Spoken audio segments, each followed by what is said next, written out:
Asha, binasa mo ba ang sulat na inabot ko sa'yo bago ka umalis sa baryo natin? Ano ba namang buhay ito? Wala din pala ako mapapala kay Papa.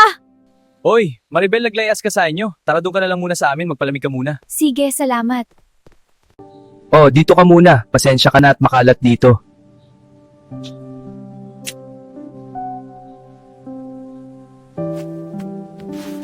Salamat sa paghatid sa akin, Jason. Pwede bang araw-araw kita ihahatid?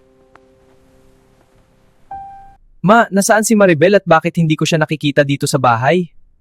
Pumunta siya sa papa mo dahil nag-away kami kasi buntis ang kapatid mo.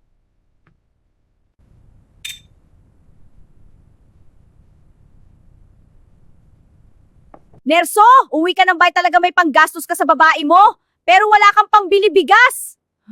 Di ba anak mo yang si Maribel? Alam mo ba pinagawa ng anak mo? Pumapatol siya sa lalaki na may asawa. Akala ko ba nasa papa niya siya?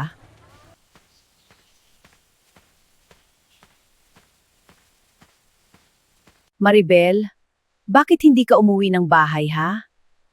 Ano itong nababalitan ko sa iyo?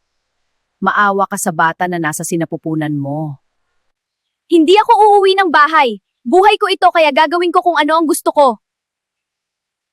Salamat at pumayag ka na lumabas tayo. Bakit ba naging ganito ang buhay ko at buhay ng mga anak ko? Mali ba ako ng pagpapalaki sa kanila?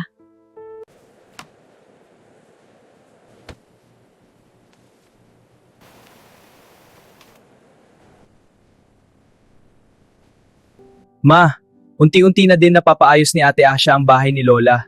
At 1 taon na lang makakatapos na din ako sa kolehiyo. May balita ka na ba kay Maribel, Ma? Ah, Jason, matagal ka na din naman na nanliligaw at pinatunayan mo na din naman ang sarili mo sa akin kaya sinasagot na kita. Talaga, Asha, sobrang saya ko.